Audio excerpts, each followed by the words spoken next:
আমাদের দিচ্ছেন, এইটা আপনাদের মিল মালিকদের আপনার করলে আমাদের জিনিসটা আরো ভালো হয়। অবগত আছেন মিল মালিকের শুধু জরিমানা না, জেলও দেওয়া হচ্ছে। তো ভূমিকা আপনাদেরই রাখতে হবে, ঠিক না? না পারলে সেই সুনির্দিষ্ট তথ্য সহকারে লিখিত কমপ্লেন দাখিল করেন। কার কাছে করবো স্যার? ভোক্তা দপ্তরে করবেন, সংশ্লিষ্ট খাদ্য দপ্তরে করবেন। করেছেন আপনি এর আগে? এতদিন কেন করলেন না? 80 টাকা করে পড়েছে। হ্যাঁ, আমরা শুধু চাউলটা জি 80 টাকা। খরচ ওদিকে যাবো আমি জিজ্ঞাসা করবো, আমি বলবো। এটা আপনি কত করে বিক্রয় করছেন? এটা নাজির, জাকারিয়া নাজির 82 টাকা বিক্রি করছে। দেখেন একটুখানি।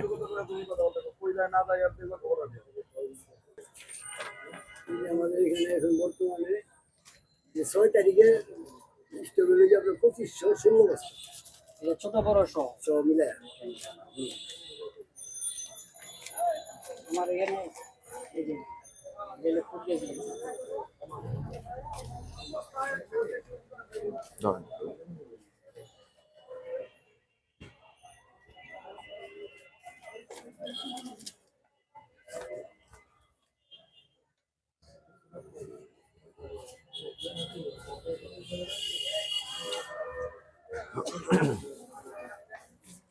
দেন।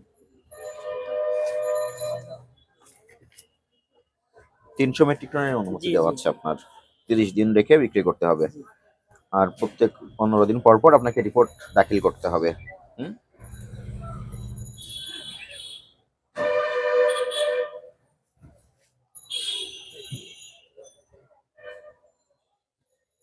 হালনাগাদ করেন নাই? জি হালনাগাদ করা। কয় তারিখ? এখানে আছে। এটা তো 24 তারিখ না 25 এর আছে। এটা 24 এর টাইলে 25 এর টাই যে নিব সামনে জানুয়ারি বা জুনে নেই, এই একটা আসে নাই 25 এর। না, আমরা তো আর অনেকগুলো প্রতিষ্ঠান তদারকি করেছি, তাদের কাছে অলরেডি 25 এর হালনাগাদ করা আছে।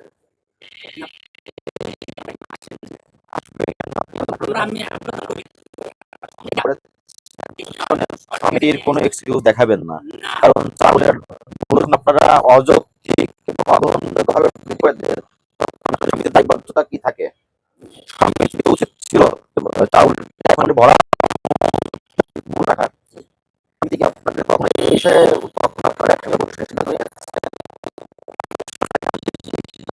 আর আপনার লাইসেন্স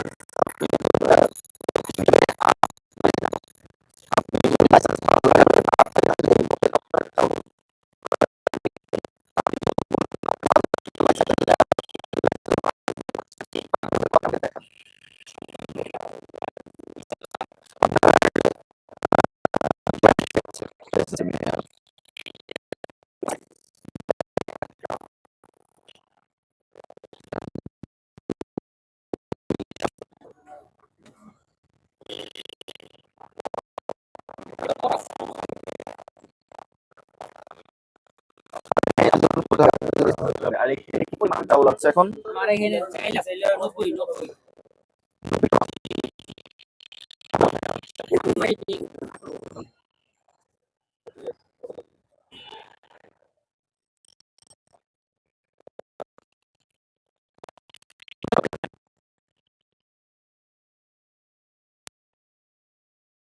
দেওয়া আছে, তার ভিতরে আপনার চাউল নাই 1 2 3 17 ধরনের চাউল আছে।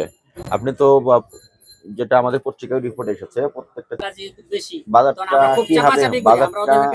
বাজারটাই কাদের অবস্থান কাদের? আপনাদের কর্পোরেট যারা কোম্পানি আছে আপনাদের। আমরা তো মিলার তারা ই করে বাজার যেভাবে ই করে আমরা খুব আপনি যে চাউলগুলো কিনে নিয়ে এসেছেন, আমাকে যে রসিদগুলো দেখালেন, একটা যদি আমি ধরি, এখানে নাজির জাকারিয়া 2010 টাকা এক বস্তা চাউলের দাম, 25 কেজির বস্তা। এই চাউলটা আপনি 10 দিন পূর্বে কত করে কিনতেন? 10 দিন আগে তো কিছু কম ছিল। কত কম ছিল? 70-80 টাকা। 70-80 টাকা 10 দিন পূর্বে প্রত্যেক বস্তায় 70-80 টাকা কম ছিল। তাহলে এখন এসে আবার 70-80 টাকা বৃদ্ধি পেয়েছে, কিন্তু এখনই তো আমনের ভরা মৌসুম, এখন তো দাম আরো কমার কথা। তাহলে উনি আপনাকে প্রস্তাব করেছে যে মূল্য বেশি হয়েছে, এই মূল্যে আপনি চাল নিবেন, তখন আপনার প্রস্তাবটা গ্রহণ করে চাউলটা নিয়েছেন। বলছে আমরা মানে খুব মূলামূলি করে তাদের কাছে চাইতে নি, আরো বাড়তি কম্পেয়ার করে তারপরে নেই আমরা। এরা বললে চাউলের বস্তায় মিলগেট মূল্য দেওয়ার কথা, এবং এই মিলগেট মূল্য মিল থেকে তারা নিজ দায়িত্বে দিবে এবং আপনারা এটা চেক করে এই ধরনের চাউলগুলো ক্রয় করবেন। আপনারা কি এটা চেক করে ক্রয় করছেন? মিলটেড মূল্য এখন মিলাররা তো এটার কি, কিন্তু আমরা অনেকবার বলি তারা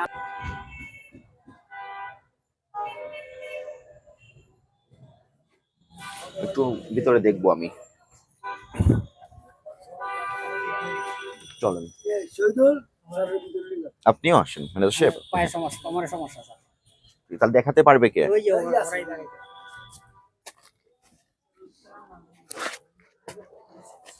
2 মাস 3 মাস আগে যে চাউলগুলো আসছে এই চাউলগুলো তো এখানেই আছে, এমন একটা বস্তা আমাকে বের করে দেন। 2 মাস 3, এটা কত করে বিক্রি হচ্ছে? ছিঁড়ে ফেলেছেন কেন? তাহলে আর স্টিকার দেওয়ার মানে হলো কি?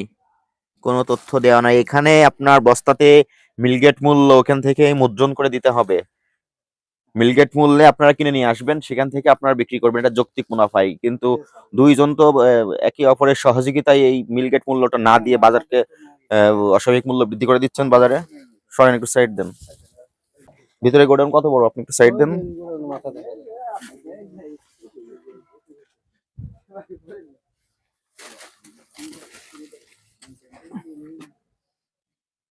ওইগুলো কবে আসছে লাল আমন চাউল?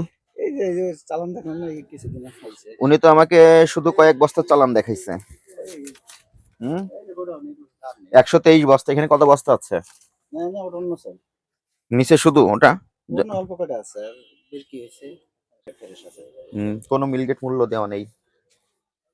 ওদিকে আর নেই, ওই যে এটাই গোডাউন, বাইরে কি আর গোডাউন আছে কোথাও? আমাদের আর গোডাউন নেই। KBC agro products, Dhamrai, Dhaka, Bangladesh. এই বস্তাটা আবার সামনে নিয়ে আসবেন। হ্যাঁ, জি। সামনে নিয়ে আসবেন।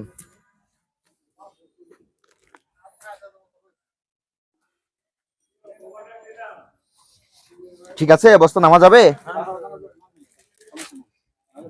Thank you. চলো,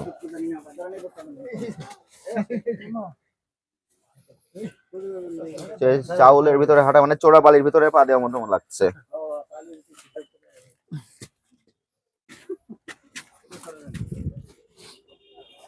ম্যানেজার সাহেব, আপনার এখানে অনেক কোম্পানির চাউল আছে, কোনো বস্তাতেই মিলগেট মূল্য দেখলাম না। না, মিলটেড মূল্য তো এটা তো বাস্তবায়ন করা মিলের যেমন দায়িত্ব, আপনাদেরও তো দায়িত্ব। তো এই বিষয়ে লিখিত কমপ্লেন দাখিল করেছেন? না আমি করি করেন নাই? তাহলে আমি কোন কোম্পানির দোষ দিব? আপনি সেই কোম্পানির নামে সুনির্দিষ্টভাবে লিখিত কমপ্লেন জানান যে এই কোম্পানি আমাকে মিলগেট মূল্য দিচ্ছে না। এটা কোম্পানির সাথে আমাদের এটা ই করতে হবে। এখন পর্যন্ত এইভাবে তো কথা বলেন নাই। না আমি তাহলে কথা না বলে তাহার মানে তো আপনারও তো অবহেলা আছে। মানে ব্যাডম্যান আর প্র্যাকটিস ওনারা শুরু করলো, আপনি তাকে সহায়তা করলেন এটা বাস্তবায়ন করার জন্য, এমন কিছু দাঁড়াচ্ছে। না স্যার, আমরা তো এটা না, কোম্পানি যেটা করবে আমাদের ওইভাবে আমরা চলতেছি। কিন্তু কোম্পানি যদি মিলগেট মূল্য দিয়ে দেয়, আমরা ওরা বলবো না বা বলতেও পারবো না যে আপনি দিলেন কেন। শোনেন, ব্যবসাটা যখন আপনারা করবেন, আপনি তো একজন পাইকারি ব্যবসায়ী, রাইট? আপনার কাছ থেকে খুচরা ব্যবসায়ীর কাছে যাবে, খুচরা ব্যবসায়ী থেকে ভোক্তার কাছে যাবে। সেক্ষেত্রে সরকার নির্ধারণ করে দিয়েছে মিলগেট থেকে মিল মালিকরা মিলগেট মূল্য দিবে এবং আপনারা সেটা যাচাই করে ক্রয় করবেন। যদি কোনো মিল থেকে মিলগেট মূল্য দেওয়া না হয়, আপনি তার বিরুদ্ধে সুনির্দিষ্ট করে লিখিত অভিযোগ দাখিল করবেন। তা আপনি ঢালাও ভাবে ওনাকে দোষ দিচ্ছেন। আমরা তো মিলেও অভিযান করতেছি, যখন চাল কল মিলে যাচ্ছে তখন তো ওরা নাকি তাদের কাছে ডিমান্ড দেন যে মিলগেট মূল্য থাকলে আপনাদের মুনাফা কম হয়, এই জন্য তারা মিলগেট মূল্য দিতে আপনি তাদেরকে অনুৎসাহিত করেন। এই কমপ্লেন তো আপনাদের বিরুদ্ধে তারা করেছে। আমি জানা মতে আমি এই ধরনের না, আপনি সুনির্দিষ্ট আপনার কথা বলতেছেন না, পাইকারি ব্যবসায়ীদের নামে তাদের এক কমপ্লেন আছে। তাহলে আপনি যদি আমাকে আজকে দেখাতে পারেন যে আপনি যখন মিলগেট মূল্য পান নাই আপনি তাদেরকে জানিয়েছেন বা কোনো সরকারি এজেন্সিকে জানিয়েছেন, বা আপনি কি পদক্ষেপ নিয়েছেন? কোনো পদক্ষেপ আপনি নেন নাই, তাহলে আপনি বাজারে চাউলের মূল্য ম্যানিপুলেট করার আপনিও একজন অংশীদার। আপনি কত বছর ধরে ব্যবসা করেন? 15-20 বছর ধরে ব্যবসা করেন আপনি। তার মানে এই চাউলের বাজারের যে খুচরা এবং মিল উৎপাদনকারী, তার মাঝখানে আপনার একটা শক্ত ভূমিকা আছে। আপনি দুই দিকের লিঙ্কেজটা মেনটেন করে দিচ্ছেন, খুচরার সঙ্গে উৎপাদনকারীর। আপনি মাঝখানে আছেন পাইকারি ব্যবসায়ী। আমরা স্যার তো মিলাররা যেভাবে দেয় সেইভাবেই আমরা করতেছি, কিন্তু আমি আমাদের যদি কোনো আজকে হাতে আপনাকে সর্বোচ্চ আর্থিক জরিমানা করে এবং প্রতিষ্ঠান বন্ধ করে দিই এবং নির্দেশনা দিই, কাল থেকে আপনি মিলগেট মূল্য যাচাই বাছাই করে চাউল নিয়ে আসবেন। যদি না দেয় কোনো মিল কোম্পানি, আপনি তার বিরুদ্ধে সুনির্দিষ্ট করে কমপ্লেন জানাবেন, আমরা সেই মিলে অভিযান চালিয়ে ওখান থেকে আপনার চাউল নেওয়ার ব্যবস্থা করে দিব। তাহলে তার সমাধান হবে। এটা হবে, আমরা সেইভাবে করবো এখন থেকে। আর আপনার বক্তব্য কি? এখন তো আমনের ভরা মৌসুম, পাশাপাশি সরকার চাউল আমদানিও করেছে, হ্যাঁ, 1,17,000 মেট্রিক টন চাউল আমদানি করেছে, তারপরও কেন আপনারা চাউলের মূল্য বৃদ্ধি করছেন? এটা আসলে আমরা এটা বলতে পারতেছি না। মিলাররা যতই আমরা বলি যে এত দাম কেন, এত দাম কেন, হয় ধানের দাম বেশি বলে। আমি একটা বস্তা আনতে বলেছিলাম, ওটা দেখান আমাকে, নিয়ে আসেন। আপনাদের এখানে কতগুলো দোকান আছে? এখানে দোকান আছে প্রায় 80টার মতো। 80টা দোকান আছে। এটা কোথা থেকে কিনেছেন আপনি? তাহলে আমন চাই না? আসতে দিন ওনাকে। এটা কোথা থেকে কিনেছেন? আমন চাই। কিনেছেন কোথায়? নাটোর। এটার মেমোটা দেখান, এটার মেমোটা দেখান। এই যে 2850 টাকা, এটা হইলো 50 কেজি বস্তা, এগুলো হইলো। না, এটা কিনেছেন আপনি। ওয়ালাইকুম আসসালাম। আমি এটা আপনার যেটা আমরা এটা আমাদের ব্যাপারে পত্রিকা আমরা পাচ্ছি, ওইখান থেকে কন্ট্রোল না করলে আমরা তো স্যার এটা কন্ট্রোল করতে পারতেছি না। আপনাদের বাজারে আপনারা মুখ্য ভূমিকা রাখেন, এই এটা আমরা তো এই যৌক্তিক পর্যায়ে রাখার জন্য তো সম্ভব হবে আস্তে কথা বলেন, এটা তো ভূমিকা আপনাদেরই রাখতে হবে, না। আমরা ঠিক পারবো না? না স্যার, এটা 1 লাখ করে করা না যাবে না। পারলে সেই সুনির্দিষ্ট তথ্য সহকারে লিখিত কমপ্লেন দাখিল করেন। কার কাছে করবো স্যার? ভোক্তা দপ্তরে করবেন, সংশ্লিষ্ট খাদ্য দপ্তরে করবেন। হ্যাঁ, আমরা করবো। করেছেন আপনি এর আগে? না, করুন না। এতদিন কেন করলেন না? আমরা স্যার এটা করি না, যেহেতু আমাদের আপনারও মুনাফা হচ্ছে। না মুনাফা না স্যার। আপনি জানেন না যেটা স্যার, এখানে এটা কতগুলো প্রতিষ্ঠান? আমরা হ্যাঁ এখানে এখানে আগে আসলে 250, এখন হচ্ছে 80টা। 80টা। কমে যেতে 80টাই পাইকারি। জি, মোট কতজন ব্যবসায়ী আছে? 80 জন। এবং আমার কাছে যেটা প্রতীয়মান হচ্ছে, প্রত্যেকটা দোকানেই একই প্রবলেম, কোন দোকানেই মিল গেটে না, মূল্য এটা নিশ্চিত করে সারা চাউল বাংলাদেশে। আনতেছে না। শুধু আপনার বাবুবাজারের সারা দায়িত্ব আপনি বাংলাদেশে। নেবেন। সেটা বলেন স্যার, আমরা বলেন সারা বাংলাদেশে একই অবস্থা। সরু চাল আজকে কত করে বিক্রি করেছেন? আর শুরু ছিল আপনার এই মিনিগেট যে সব আপনি বলেন আপনার দোকানে 76 টাকা পাইকারি পাইকারি 500 প্রসব করেছেন। আপনাদের দায়িত্ব ছিল মিলগেট মূল্যটা নিশ্চিত করা। মিলগেট দিবে, এটা আপনারাই নিশ্চিত করবেন। যদি না থাকে এতদিনে জানানো উচিত ছিল। আপনারা তো এইভাবে কাজগুলো করে যাচ্ছেন, এইগুলো আর করবেন না। এবং এই বাজারে 80টা দোকান আছে, 80টা দোকানের প্রতি আমার একই নির্দেশনা। আমরা দেখতে চাই আগামীকালের ভিতরে চাউলের মূল্য যৌক্তিক এবং গ্রহণযোগ্য পর্যায়ে আসতে হবে, ঠিক আছে? আর আপনার প্রতিষ্ঠানকে আজকে সতর্কতামূলক ভাবে 50,000 টাকা জরিমানা করলাম আমি। চাউলের বস্তায় মিলগেট মূল্য না থাকে 37 ধারায় প্রসিকিউশন দেন। অবশ্যই বলবেন। স্যার, আমরা সাধারণ দোকানদার ব্যবসায়ী, আমরা এখানে আইসা চাল বিক্রি করি, শহরের মানুষ খাওয়া দাওয়া করে। আমরা নির্ভর করি স্যার মোকাম থেকে। আমরা যতটুকু জানি এই বড় মৌসুমে ধানের উৎপাদন কম হয়েছে স্যার। ধানের উৎপাদন কম হওয়াতে চালের বাজারটা আপনার বাড়তি, যেটা আমাদের কাছে প্রতিমান হয় যে চালের বাজারটা অস্বাভাবিক এবং বেশি। সেটা মিনিগেট যে চালটা, শুধু মিনিগেট চালটি স্যার আপনার দামটা অতিরিক্ত বাড়ছে। এবং মোটা চালটা আপনার যেটা পাইজাম মধ্যে থেকে, এইটা আপনার খুব কম বাড়ছে স্যার। আর ধানের উৎপাদন যেটা আপনার কানে হিসেবে করা ছিল সেই, আর আমাদের যে বাজারের পরিকৃতিটা স্যার, এখন বড় বড় অটো রাইস মিলে আপনার মার্কেটে যায় বাজার সিস্টেম যেটা, এবং বড় বড় কর্পোরেট তারাও আপনার মার্কেটিং এর জন্য আপনার ধান কিনতে যায়। যখনই আপনি কম্পিটিশন ধানটা কিনে, তখন ধানের বাজারটা অতিরিক্ত হয়ে যাওয়াতে তখন আপনার তার রেশু নিয়ে চিন্তা করে দেখেন মার্কেটটা তাদের কাছে। আপনারা শুধু স্যার আমি বুঝাই বলি ফোকাস স্যার, করবেন। আমরা স্যার বলি স্যার, আপনার অফিসার স্যার, আপনাকে আমি যদি না বুঝাই বলি, বলবেন একটু থামেন, বলবেন। আপনাদের যেটা বেসিক দায়িত্ব ছিল, এই চাউলের বস্তায় যদি মিলগেট মূল্যটা থাকতো, এটা আপনাদেরকে ব্যবহার করলো মিল মালিক সমিতি, আপনাদেরকে ব্যবহার করলো। আবার খুচরা ব্যবসায়ী যখন কিনে নিয়ে যায় বিক্রি করছে, ওনারা কিন্তু আরেকটু মূল্যটা বাড়িয়ে দিচ্ছে।